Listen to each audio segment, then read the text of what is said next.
Hello, and welcome to another ohmTown Daily News Show. I am Mayor Watt. That is ohmTown.com. I stream here on Twitch, and it gets copied over to YouTube and to the various podcasting locations, or podcast locations, including Spotify and Google and Apple and elsewhere. Anywhere that you can get a podcast listed, I should be there now. I have done 161 episodes. Today is day 161 of 2022. This is the show for June 10th, 2022. I already have selected a broad swath of articles that have been aggregated into ohmTown. And by going through ohmTown, you can visit a whole bunch of news providers. I aggregate news into 6 main categories: create, news, education, entertainment, social, and technology. And within those is about 50 channels, locations, call it, within ohmTown that I hope that you stop by and visit. Obviously, I would prefer you to also come here and hang out with me on Twitch, but I'm also over on YouTube and Twitter and Discord, which doesn't have anybody in it, really. I don't really hype it. But I'd really like to see more people.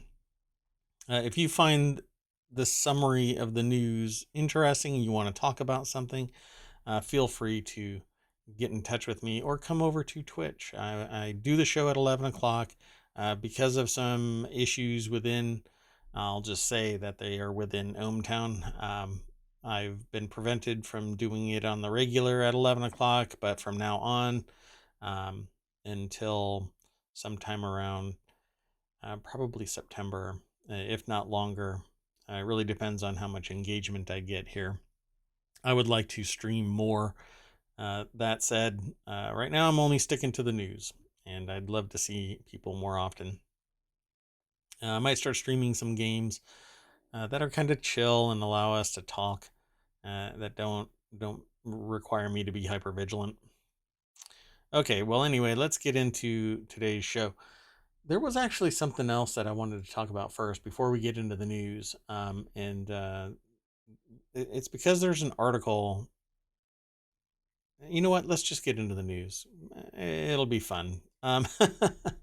So my very first article that I selected is this one right here. NASA gets serious about UFOs. Without getting too into it, I find this kind of interesting. I'm not really big on any particular mindset about this. Is it a conspiracy to get more money? There's a lot of people that are talking about, well, little cohorts of people that are talking about this in different ways. This is a big, black project that somebody can exploit the fear, uncertainty, and doubt of whatever it is that's going on out there into boosting budgets. Why? Because we don't know what's going on. And when the government and the military and others are all saying we don't know what's going on, it kind of encourages those with the purse strings to loosen them up a bit so that people can do this research. So let me go straight over to the source, and it's over at phys.org. And whenever we're talking about these UAVs or UFOs or mysterious vehicles that are flying around, apparently more than capable of eluding us in identifying them. It always has this video now, which was probably the most overt acknowledgement that something in the skies is unidentified. So it says the space agency on Thursday announced a new study that will recruit leading scientists to examine unidentified aerial phenomena. That's the UAP thing. A subject that has long fascinated the public and recently gained high-level attention from Congress. The project will begin early this fall and last around 9 months. I think it's going to have longer legs than this. In the overall scheme of things, I think that there's something that's already that's been in progress for quite some time, but it isn't publicly known. That's largely because there might be some discoveries made that strategically or tactically shouldn't be divulged, really. There are times where it's a violation of my desire for transparency, openness, and light being shined on things, where it has to be done in the shadowy halls of something like the CIA or whatever. And depending on what the context of this is, yeah, I think that it shouldn't be public. That said, when information is exposed, I don't think that it should be a criminal activity for a whistleblower if there is abuse associated with it. So there's a lot of context. And I know that people in my sphere of influence are getting kind of tired of me saying context matters, but it really does. In this particular instance, it's going to be a NASA project that's going to be hunting for UFOs and trying to identify them. Great. Let's see what comes of it. Some people will say, oh, it's just a waste of money. But when you have organizational units that are coming out of the woodwork saying we don't even know, and it's acknowledged by the government, it's acknowledged by senior leadership, that there is something and we don't know what it is, yet it's there.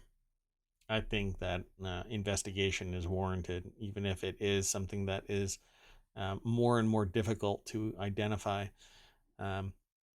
And apparently this all stems from an upgrade in tracking hardware, and it discovered that these things were flying around battle groups that were on either patrols or training operations out in the waters, and who knows where else. So I think it's pretty cool. I want to know, what if it's some high tech drone that's out there. I would love to know what this tech is, but there's too many questions. So let's just move on to the next article. The next article is in. It was filed into the Word in Tech, but it's about Star Trek. Strange New Worlds reminds you filler TV is fantastic. This is an article over at The Verge. I'm going to click the link and take us over to Alex Kranz, who wrote this article for The Verge. And it says TV doesn't have to be high stakes, end of the world situations. And the title says, reminds you filler TV is fantastic. In the age of thunderingly loud blockbusters and hyper serial prestige television, Star Trek has struggled. I don't think so. The J.J. Abrams films tried to reinvent Star Trek for the mega action film era, and Star Trek Discovery tried to reinvent it for serial TV, and others like Picard and Lower Decks have just tried to play to the fans with intense nostalgia and in-jokes. Interesting take. They've all been Star Trek, but they haven't had quite the same impact as the original series or the Star Trek series of the 90s. Well, I hate to break it to this author. Who is this again? Alex Kranz. The original series wasn't particularly well received, as far as I know. It became a cult classic as time went on, to become what it is now. They challenged a lot of historical preconceived notions about what society should be, and that was its intent. But I don't think it was particularly well received. I need to do something real quick. So.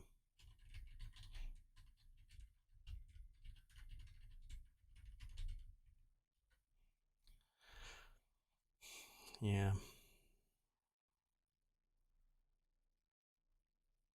Yeah, I don't know. It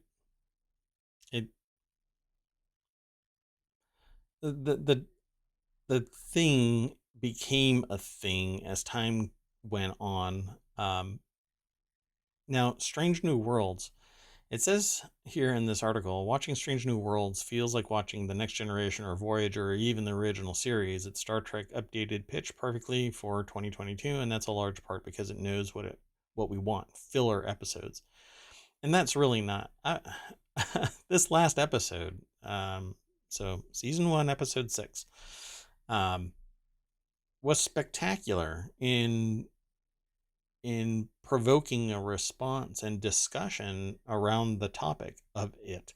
I don't want to spoil it, but when I have people that are around me watching it start asking questions because they're trying to gauge the deeper meaning of this, and you have people that are um, thinking critically about it and trying to extrapolate the messaging from this to that, whatever that is, right? So I practice something called associative thinking. So nothing is necessarily just for pure entertainment. I can do that, but if I want to think deeper about something, then I can start the process and discuss it. And this last episode was spectacular in doing so because it basically made you think. And spoiler alert, fast forward, I don't know how long, you're just going to have to jump through if you're listening to this. But it provoked the idea that one person's suffering could save a whole host of other people. I mean, it's obviously kind of hyperbolic in its context because it's it's high tech, high science, it's future, it's everything, right? So this had what amounts to taking somebody and using them as the controller for something that basically saves the planet. Um, and when you're watching it with people that start thinking about it, and then you're with somebody like me who says, well, I mean, we do this all the time. There is a whole cohort of people out there that are suffering greatly while we have billionaires. And we equivocate. We ignore it. We say, well, those people worked really hard for their billions, and those other people over there just aren't working hard enough. Pull yourself up by your bootstraps and all of that garbage. It's an impossibility, and there's a lot of people that are right now, and they're born into generational poverty and lack of opportunity, lack of education. There are places in your hometown, I guarantee you, that people look at and go, oh, it's that side of the street. And that's because we have perpetuated the acceptance of that side of the street instead of using our resources to raise everybody up. You can't do that because you can't be a billionaire if you allow everybody to have equity and equality and opportunity. That's just not how it works, right? Right? No, that shouldn't be how it works, but that's apparently how it works. When you've got people that are complaining that they can't take a break to go to the bathroom, they have to pee in a bottle, yet a CEO is making $200 million a year, we have some issues here. So you can look at something like Star Trek as filler TV, and that's what it is to you. But this last episode in particular was not filler TV. There was a lot of issues there, right? Um, and I struggle to try and tie this to other things that that make sense to people, other than if you've ever gone out with somebody and you really get along with them, but they say or they do something that um, kind of drives you nuts and you want to walk away, but that's not the totality of your feelings, right? That's not what you should be thinking when you're watching Star Trek Strange New Worlds or anything in Star Trek. It usually has some type of provocative angle to it. And I'm not talking about cinematography. I'm talking about the messaging. There's deeper meaning in a lot of the shows. from the original series, the first interracial kiss, to the episode last night, which basically said the suffering of one is fine if it saves a whole lot of people. And then the struggle that of the relationship that is founded on that realization. So I don't think it's filler TV unless you want it to be filler TV. And we all have that range. We all have the ability to go from, oh, let's just have a good watch, to, wow, there's a deeper meaning there. And you can listen to podcasts that talk about this kind of stuff. And it's all about their particular angle on it, whoever might be talking about it. So I would love to watch a show with somebody that has this particular perspective and ask more questions. Why do you think this way? Not calling anybody out, just saying that there is more meaning there if you allow it to exist.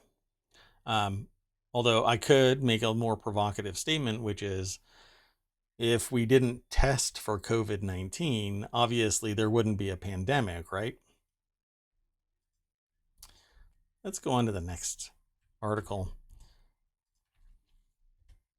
U.S. inflation hits 4-decade high of 8.6%. UK families cut back on food and cost of living squeeze. And this is an article over at The Guardian. And I'm just going to go over something real quick here. There's a historical thing here that I've been looking at, but really not digging too far into, mainly because I've looked at this year after year, decade after decade, really, and finally talking about it publicly, whereas I had been previously talking about it with people within my domain. And the concern here is that this is something new, and it certainly is not. Maybe the context, the specifics of it are new, but this is an 8.6 increase in the consumer price index, right? So let me grab something real quick, and this is really an estimate based on the first quarter of the year, and I am predicting that we're going to probably hit around 11 to 12 by November. In the estimate, by the end of the year, we will be at the 11 to 12 rate. And so looking back at this, I had seen in the numbers, the historical numbers, that back in 1960, when AOPEC was created, not AOPEC, but there was an organization called AOPEC, which is the Arab Oil Producing Nations. It has since grown and is referred to as OPEC.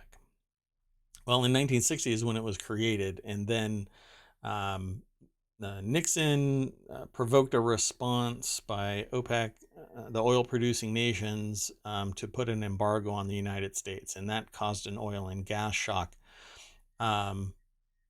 Arguably, let's just say arguably, because within a year and a half, the embargo was ended, but the reduction in the price never came back down. It went from basically $20 a barrel all the way up to $120 a barrel within that year. So between 73 and 74, 75, you see this massive spike in oil prices, even though the embargo ended.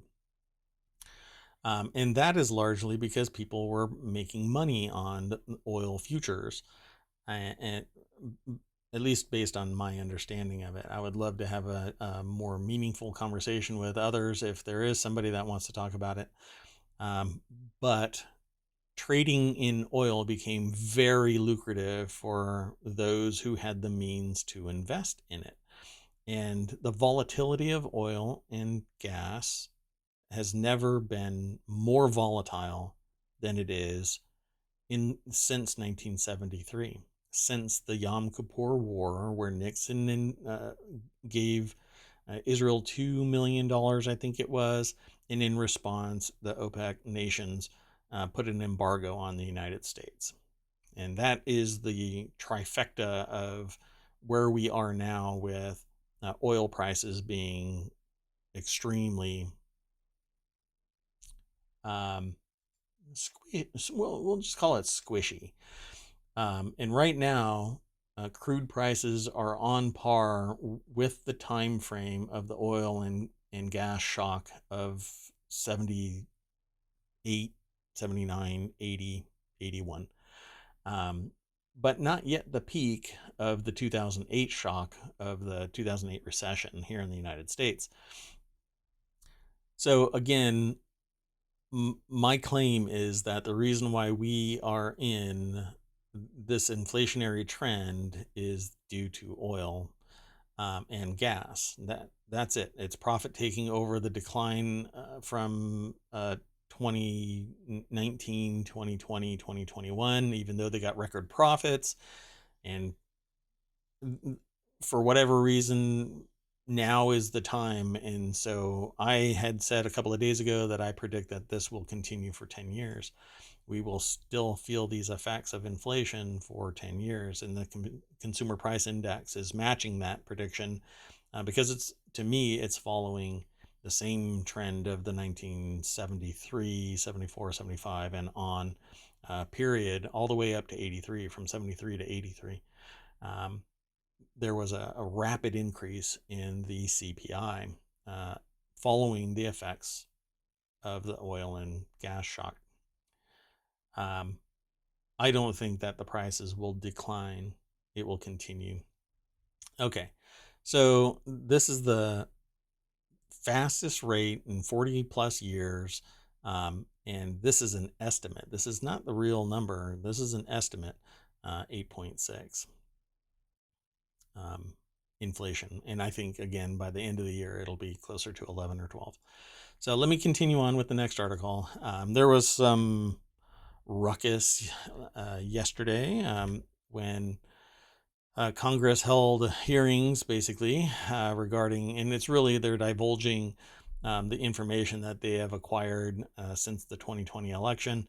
And in that notice to everybody, they plop out there a video of Ivanka Trump basically saying, we knew it was bunk or something like that. Accepted, sorry, the phrase was that she accepted that Attorney General Bill Barr had found no problems with the election, nothing that would be substantial enough to overturn an election. And so, just like clockwork, immediately Trump trots out, Ivanka Trump doesn't understand elections after she disowned his claim that the 2020 vote was stolen. So I'm going to click this link. Takes us over to Business Insider. Alexandra Ma is the author of this article. And, she had been all the rage and everything, oh, brilliant and all of this. But suddenly, she doesn't understand elections. Sure.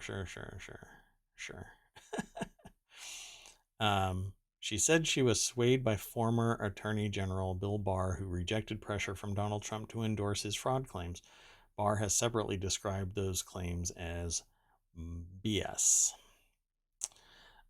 So yeah, I mean, this is this is what I've witnessed in the news and what I've read is this is the kind of status quo. You say anything counter to what is desired and you get ostracized. And so I wouldn't be surprised if that gets recanted.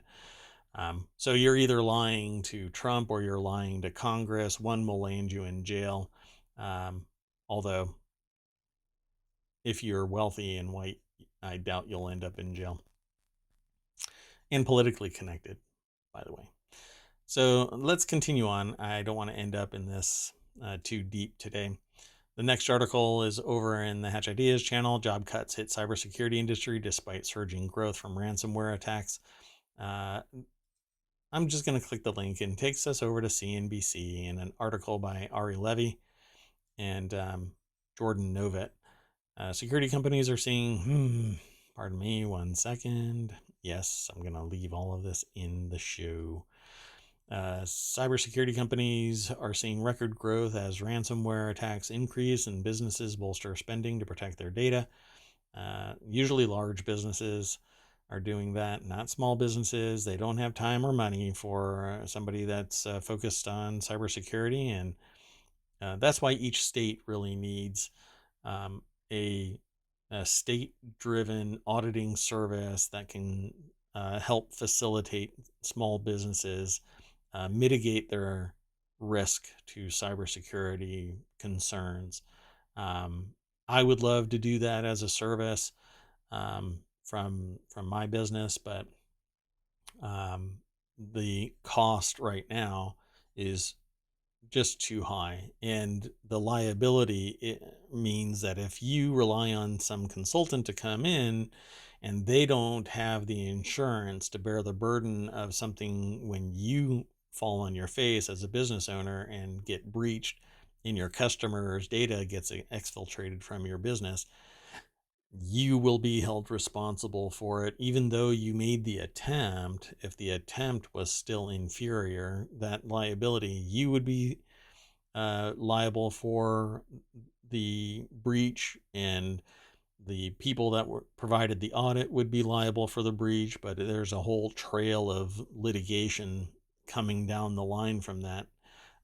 So, like I said, the liability and the sophistication of it as a business process and as a technological concern just outstrips the resources for a small business.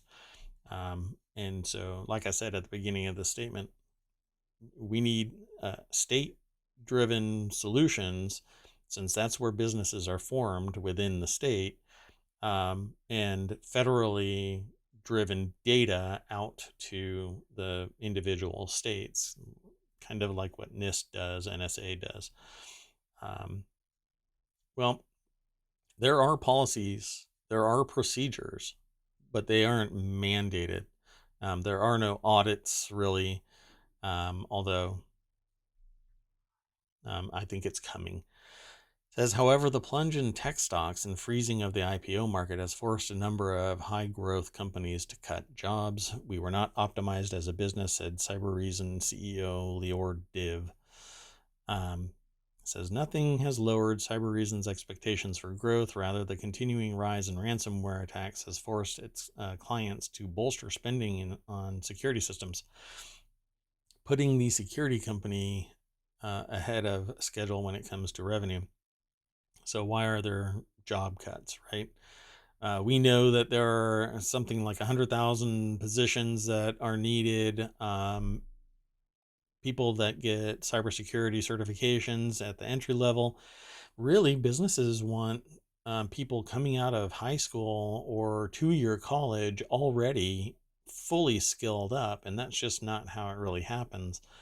You can get some baseline education, but until you're in the trenches, kind of like an attorney, you can go to law school and they confirm how you think and mold you into a more effective litigator. But the reality is, until you're in the trenches and guided by somebody that has seniority, you're basically untested. And certifications alone, just the degree, doesn't mean anything. But the application does. And so education and the students themselves just can't foot that bill.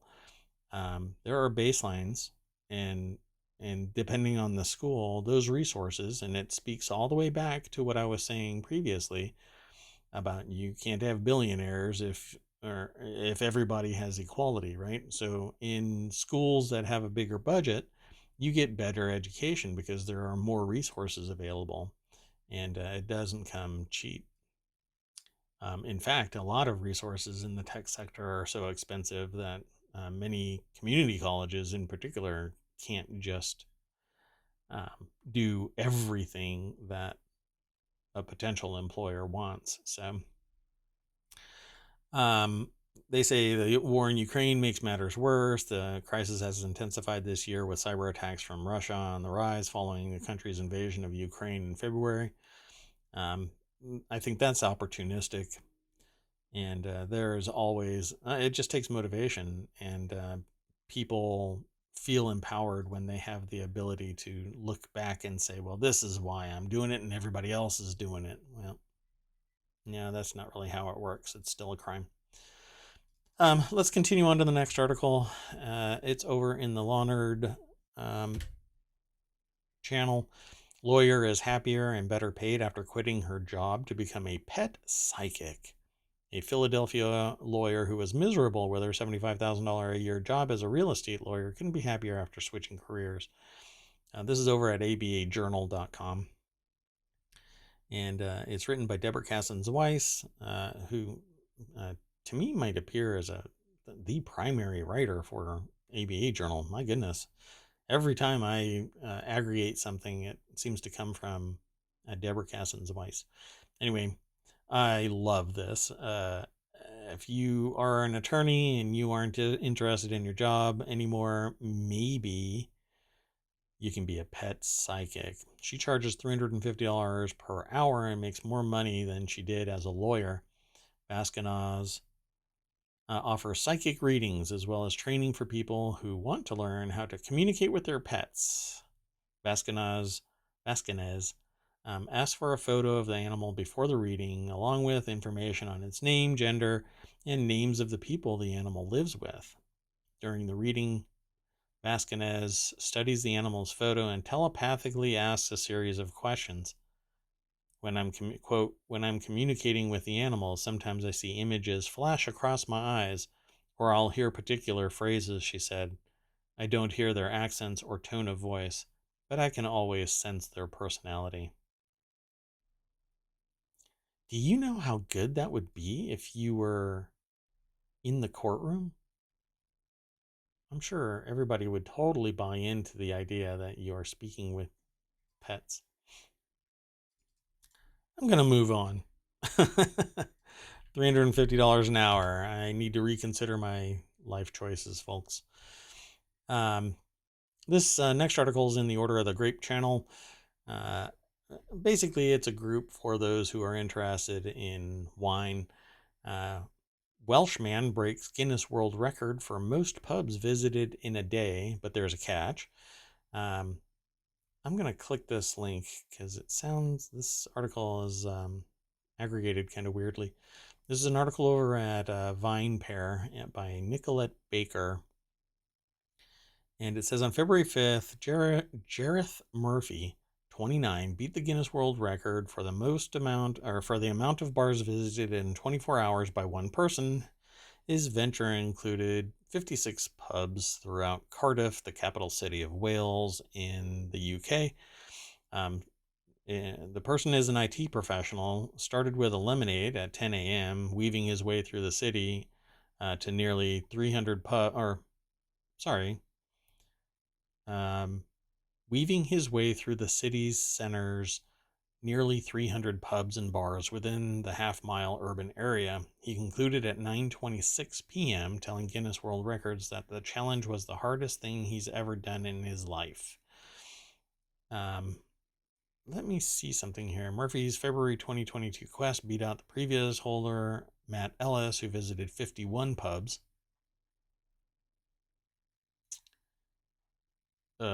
So let's see, 56 pubs is what he visited, and the other person visited 51, so just barely making it. Let's see, according to Guinness World Records, this wasn't Murphy's first attempt at beating the world record, or a world record, but it was one that he felt most confident in achieving. Interesting. So you can actually get into the Guinness Book of World Records for a lot of things. Just find your niche. It's like a PhD. You just have to push the envelope. Probably not making a lot of fans from PhD holders. The next article is in the Word in Tech. That's where it was aggregated to from The Guardian. Tesla investigation deepens after more than a dozen autopilot crashes. Seems like a software issue to me. Regulators to look at with enhanced scrutiny after cars with driver assistance function crashed into parked emergency vehicles. Not quite sure why this is actually taking place, but the NHTSA is on the ball looking at it. Tesla's, I'm sure, looking into it.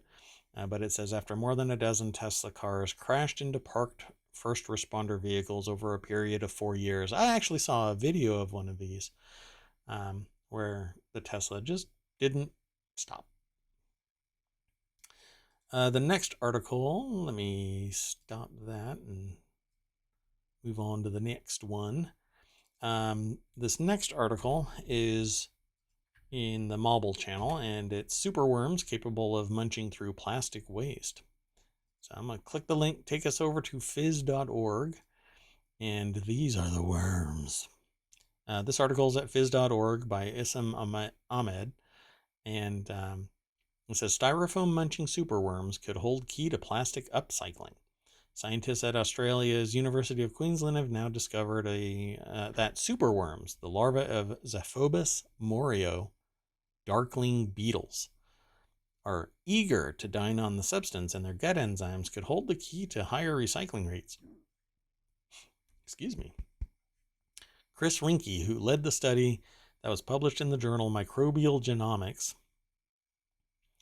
on Thursday, or Genomics, on Thursday, told AFP previous reports had shown that tiny waxworms and mealworms, which are also beetle larvae, had a good track record when it came to eating plastic, so we hypothesized that the much larger superworms can eat even more. Superworms can grow up to 2 inches and are bred as a food source for reptiles and birds, or even for humans in countries such as Thailand and Mexico. So they confirm that superworms can survive on a sole polystyrene diet and even gain an amount of weight compared to a starvation control group. Oh, that's sad. Which suggests that the worms can gain energy from eating polystyrene. And that's the polystyrene that they used. Not hard plastic, folks. But maybe this is a means to an end. I'm not sure what the thing on the other side is, or what the nutritional value of these worms are after they've been consuming a diet consisting of polystyrene. It says, ultimately, we want to take the superworms out of the equation, he said, and he now plans to more research aimed at finding the most efficient enzymes, which, once enhanced, can be used to break down the products. Hopefully, this doesn't become something out of control like, I don't know, COVID. The next article is in the Mobile channel, and it involves Sriracha. If you are a fan of Sriracha, the maker warns of unprecedented shortage of popular products after a crop failure. So, Hui Fong Foods, the company behind the popular Hui Fong brands of Sriracha and chili sauces, warned retailers and customers in April of a severe shortage of the peppers used to make its sauces, blaming weather conditions affecting the quality of chili peppers. Unfortunately, this is out of our control, and without this essential ingredient, we are unable to produce any of our products.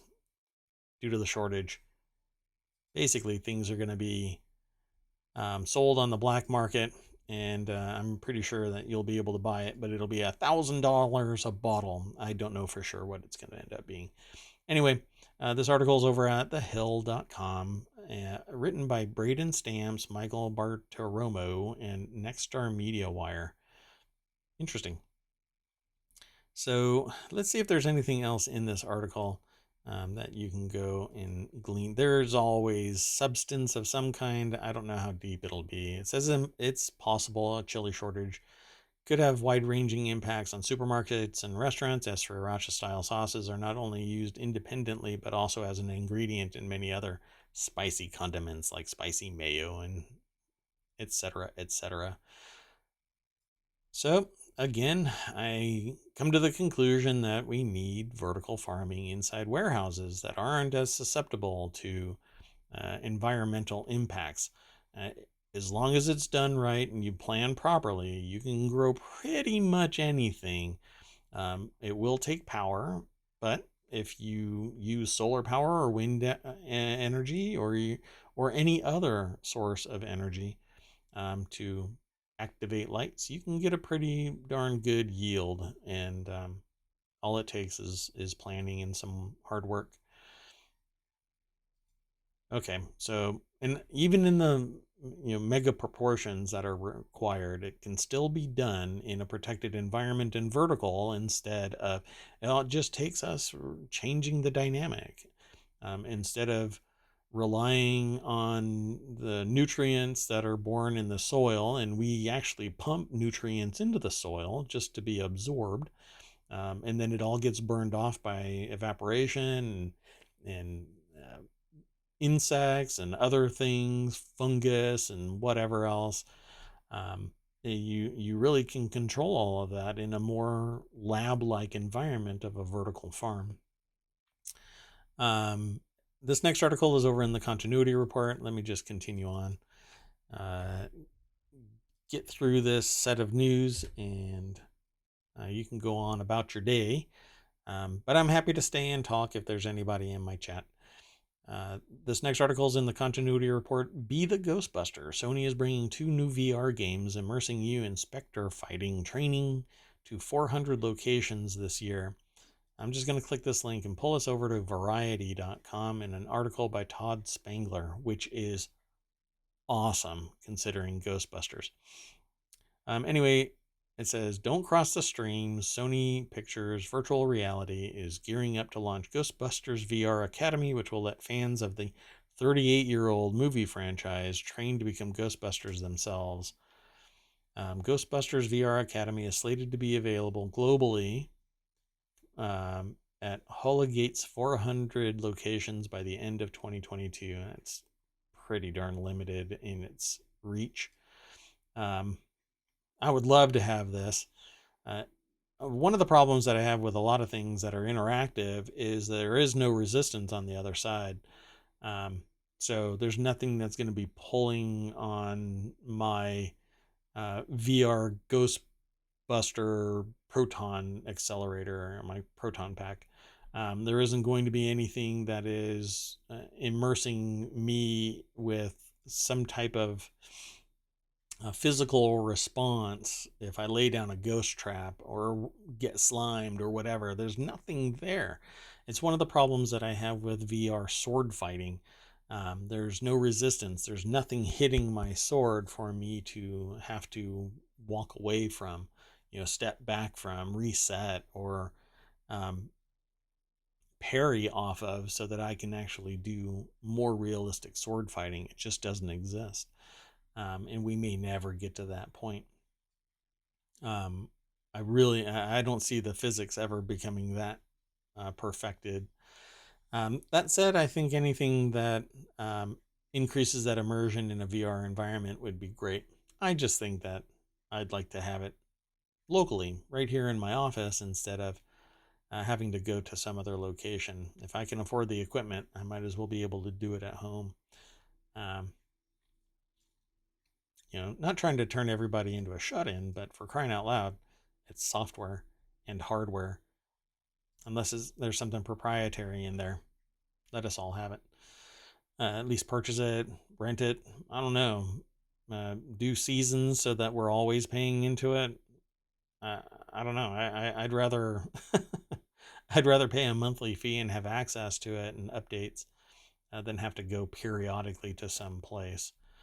The next article is over in the Warcrafters channel, and that's about first-person shooters or real-time simulators, role-playing games, MMORPG kind of things. This next article is called, the title is Take a Deep Dive into Dangerous Realms in Co-op Survival Game Nightingale.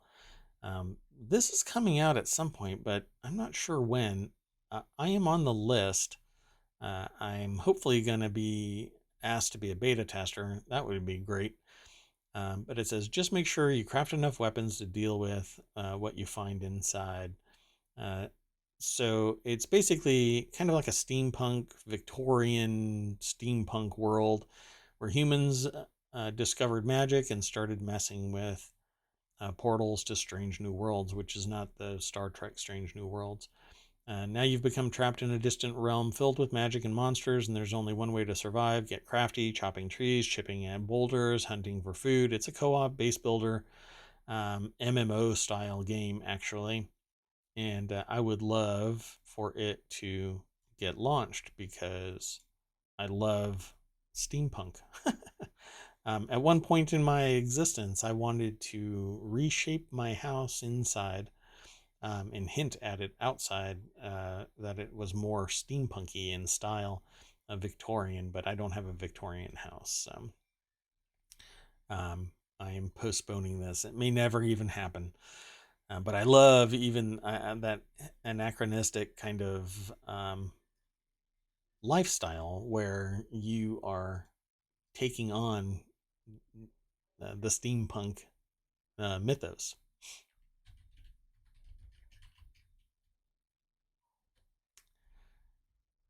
Yeah. Anyway, it's called Nightingale, and you can actually watch this video. I won't watch it.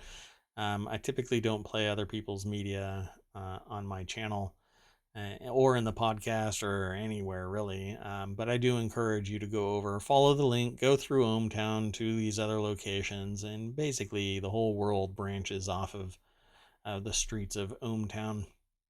It is an electronic existence, so you visit ohmTown, you hop on an electron, and you follow it over to these other locations wherever they may be in the omniverse that is ohmTown. So come on by, become a citizen of ohmTown, go over to ohmTown.com and sign up. And that's the end of the news for today. I do stream here on Twitch every day at 11 o'clock. I'm trying to get that locked in more and more. If you're in my chat, I appreciate it. Say hi.